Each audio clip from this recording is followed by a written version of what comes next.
So the talk today, off the air. It's going to be off the air tomorrow, too. Yes. All right. Remember we were talking last week about how Sharon Osbourne had that whole thing with Cheryl Underwood. They went back and forth.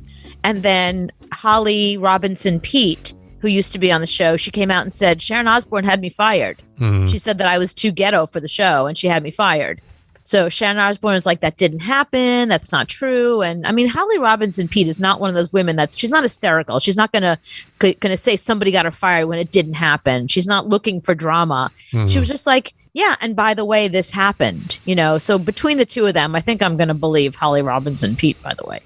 So now Sharon Osbourne's apologizing. And the reaction from the talk was, we're going on a hiatus for 3 days. And during that time, we're going to do an investigation, and then we're going to come back and probably be without Sharon Osbourne, is my guess.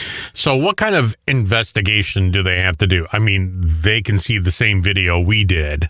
And in the Holly Robertson Pete thing is just a she said scenario. So there's really no investigation needed there.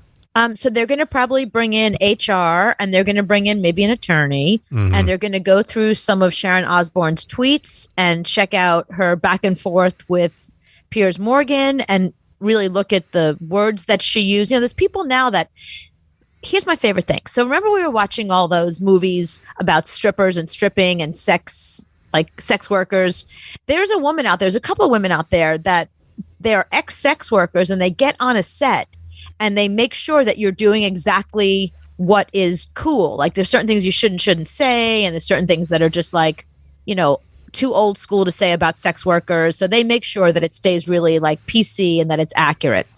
They have that now.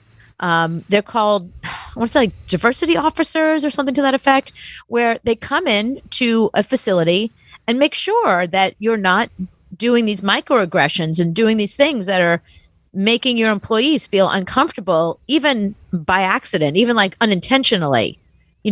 Some policy you might have may be a totally misogynist policy and you don't even realize it because the policy's been around for 30 years. So there's people that come in and they literally go through your HR manual, the way you handle situations. They're going to look at tweets. They're going to look at that tape and see what Sharon Osbourne said, how she's been, what she's been saying all along. It's more than just that tape. They're going to do probably a little bit of a forensic look back at who she's been. Yeah, she's never going to be on that show ever again. Right. That's it. I mean, she's not going to put up with this. She's just going to be like, fire me. I don't care. I got, 8 years left of my life. Go ahead and fire me. I really do not care. Well, the weird thing about that show is the turnover.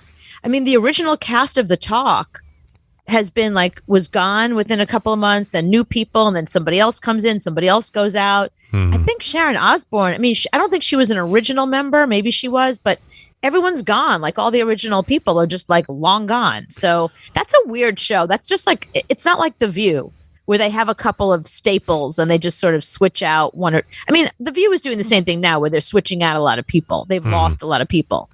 But Whoopi's still there and Joy Behar's still there at The View. So, and now Sunny. So it feels like you're watching The View. The Talk, every time I turn on, I'm like, and now who's this chick? What's she there for? Who's this? Is she a guest host? Is she a host? Does she work there now? It's confusing.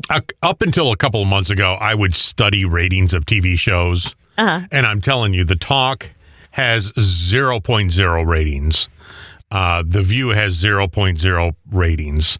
When you're selling TV commercials inside these shows, you're charging $25 a spot. I mean, there's nothing there. There's no ratings. So Dan says that he said, I'm thinking that Sharon is the new Roseanne. So I said, how so? Guy. Probably the new fall guy for whatever. Oh, like the new fall guy. Yeah. And, when's the last you heard of Roseanne? She hadn't been, on our radar since she said that. Right. That's a very good point. But Sharon doesn't hold anything back. She could care less. Right.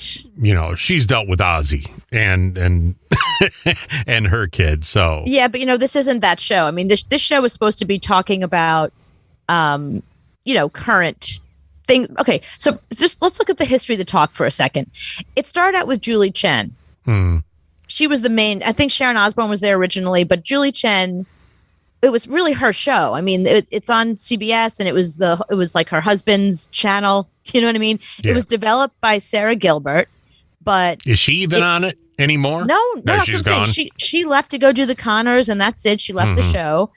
Julie Chen kind of left with her tail between her legs after her husband was accused of being sexually inappropriate with people at CBS. Leah Remini was on the show for a while. Holly Robinson Pete, Aisha Tyler, Melissa Jarrett Winokur. I mean, they've really been kind of going through the Marie Osmond for a little while was on that show. You know, Eve, who I love, a rapper Eve. That didn't last long. No, she wasn't on very long. Right. She's married to a billionaire. She doesn't need to be on television. You know what I mean? But that show, it's the same thing that you say about Twitter. It's like you tweet something and then it can only do bad things for you. So if you're Eve and you have Eve money, if you have, rich girl and tambourine money and you're married to a billionaire, no reason to get involved with those women who are only going to lure you down that path to say something that's going to tick somebody off for no reason. It's just like Twitter. There's no reason. Well, the problem is you're on a show like that. So you are talking every day to people, getting stuff off your chest. So me? No, I'm saying them. So stay the hell off Twitter. Save it for the show. Right. Don't give me your thoughts on Twitter or don't do anything on Twitter. Just do your show. Get your thoughts out, go home, come back and do it the next day. That is your Twitter. Except for the fact that when did we ever talk about the talk ever? You and I have been doing this show together. Let's see, when did the talk start? It started in 1964. It does feel like that. It started in 2010. Okay, you and I have been doing a show together since 2010. Right. So in 11 years, have we mentioned the talk once? No, we probably mentioned The View a couple of times, but never the talk. I couldn't tell you what channel the talk is on. Well, CBS, because I just told you that because of Julie Chen. But Right. Other than that, in 11 years, we've never mentioned the talk. Now, I mean, here we are starting the show with it. We talked about it on Friday, So. Just because of Sharon. But yeah, she ain't coming back. So this is the second and only time we'll talk about The View or the talk. See, I don't even know what it is. The View, the talk, whatever. Dan asked, who do you think is the target audience for those types of shows like The View and The Talk? And I said, dumb people.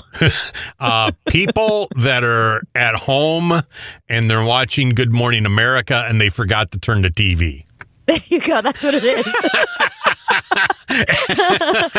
People who left the TV on from Good Morning America and just went on with their lives. Like, oh, what's on now? The exact audience for that are people that lost the remote. People that lost the remote, right? Lost the remote, or they cut off cable and they only have bunny ears and they only can pick up 2 channels. And it's either that or Gunsmoke. So they're going with that. Yeah. You know who else? Cats.